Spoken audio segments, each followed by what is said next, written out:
Hi everyone, it's Dean Riley again, and I'm continuing with my ShiftMS takeover for the YouTube channel. Again, I'm in the offices of the MS Society at Rathall, and interviewing another one of their staff in the fantastic offices. We'll have a wee chat and hopefully you'll find this a bit useful. I'm with Lynn. How are you doing today, Lynn? I'm good, thanks. Brilliant. So what we'll do, just sort of kick off similar sort of forum as to what we've done with other people as well. So just obviously tell the people your name and your role at the society, please. Right. My name's Lynn. I'm one of the front office staff. I'm the Administrator and Receptionist, so I provide admin support to the Director's PA and to the other teams that are working here at Rathall.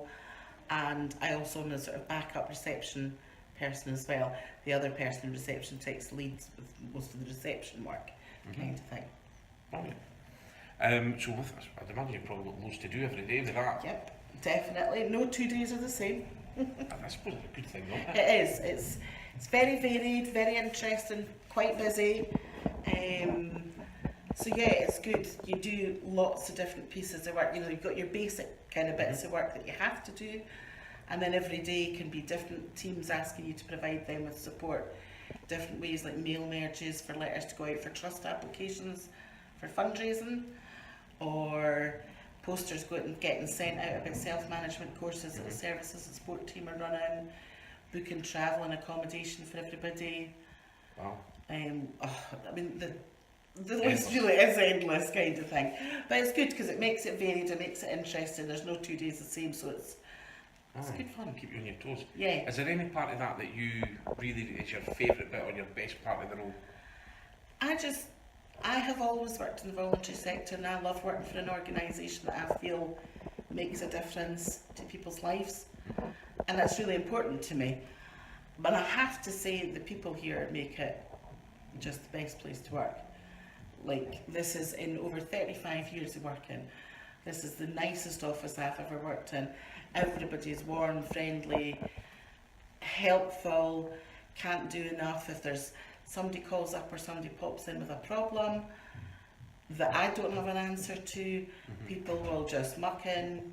Get on with it. Yeah, absolutely. It's just one of the best places I've ever worked. worked. For me as a fundraiser and as a person living with MS, I've always, from the minute I've walked in this door, felt incredibly welcome, supported, and actually more recently, probably with some of the PR and the marketing stuff and the communications, almost protected as well. Yeah. You know, that actually there's that feeling of that big bad government I can't mess with me now because I've got the MS Society on my side. And that's, you know, you're integral to that part, because obviously without being able to, you know, support these guys to free up their time so that they can do this stuff as well, that, you know, that it's not going to happen. And I think one of the things you say there, like, it is a very supportive organisation, and I think the staff are very supportive of each other, but also of the people that we work with. Yeah. Kind of thing.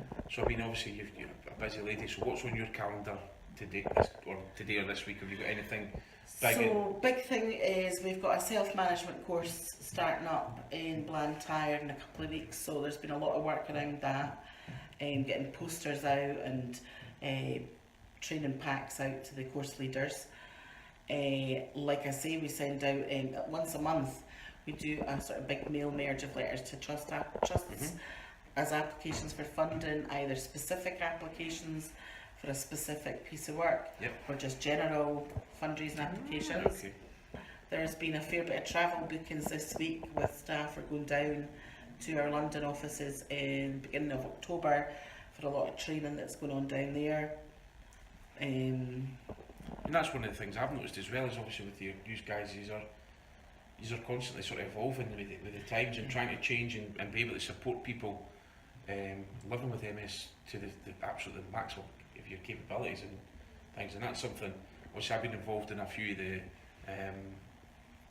focus groups and things like that, and it's brilliant to be, you know, as I say, a person living with MS as well, to actually being involved, because you're very, very open.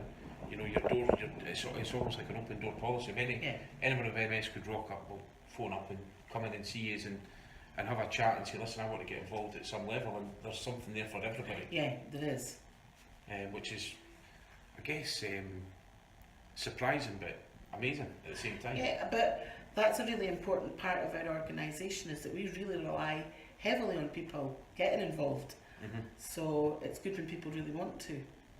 Do you have any sort of, obviously within your role and within working within the MS Society, is there any big goals or things that you'd love to achieve within here, whether it be in the office or a special event or anything, any sort of, I suppose, any hopes for, maybe even not even the society, but for people living with MS? Is there any big change that you'd love to see? I'd love for the MS Society not to have to exist, because there's a cure. So eventually, that would be the ideal.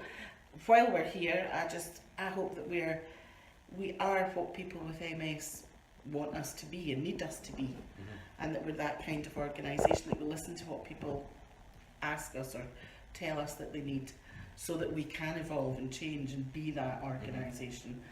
And as at the moment, while we are needed, it would be nice to know that we were as supportive and helpful and useful as people need.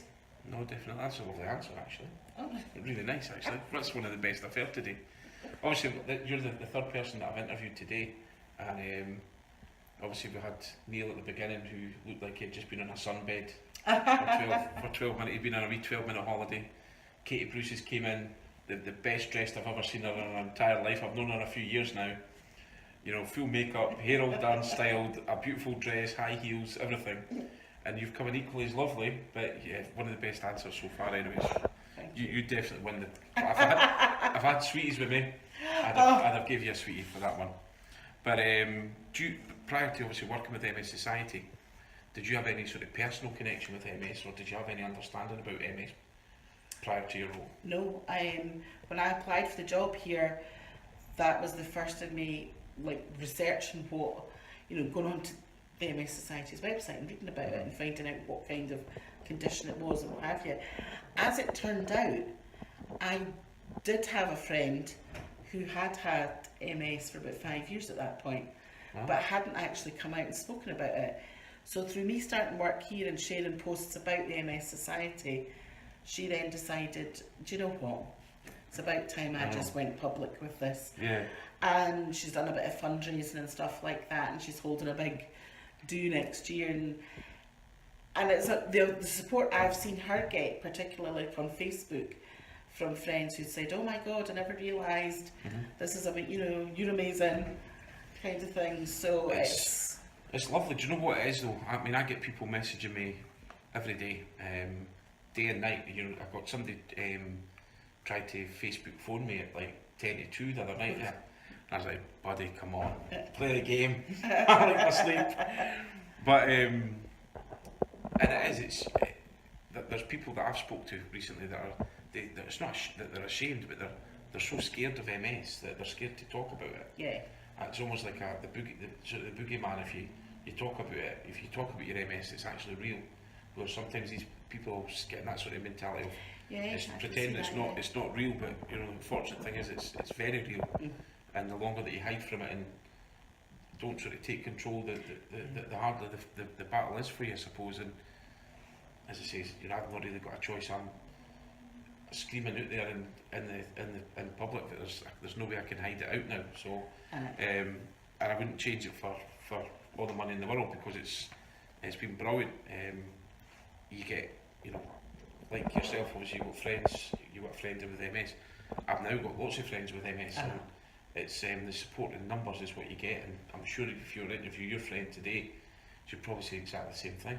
That actually I was alone until I came out and spoke about it, and she's probably glad she did now. She is, and masses of the messages she got were from people who said, "Oh, I hadn't realised my aunt has MS. Oh, I hadn't realised my cousin has." So it opened up for her a whole thing that people that she knew all had personal experience, not directly, but they knew what she was talking about, they knew what she was going through. So obviously as well, within your role, you've touched on it already, that I guess the ultimate goal would be to not need the MS Society. Yeah. Which it seems quite sad though, because... It would be sad, and I guess it's not going to be in my life. Well, I'm hopefully only got another 5 years to work, so... I thought you said I've only got another 5 years to live there. No, I don't know if we've got enough time. No, my pension's calling. Right, okay, fair enough. But No, I guess that's the ultimate. And I think, listen, if the world's going to beat MS, it's going to be with the MS Society. You know, that's for sure. Yeah. And I think the more people that can get involved now on an everyday basis, the quicker it's going to be. Yeah, hopefully. Pretty much. So obviously, thinking of I don't know how many views this will get, but somebody will watch it somewhere. I got a message of somebody in Galway. All right. Watched one of my videos recently in Ireland. So you never know. Again, some Irish connections. But do you have a message for anybody that's watching this video right now that's maybe newly diagnosed or has a mum or a dad or an auntie and uncle, a friend, whatever, with MS? If you could tell them one thing or give a message to them, what would it be? I would say engage with us, whatever that will be. Like, go on our website, follow us on Facebook or Twitter or something like that. Phone us, pop in and see us.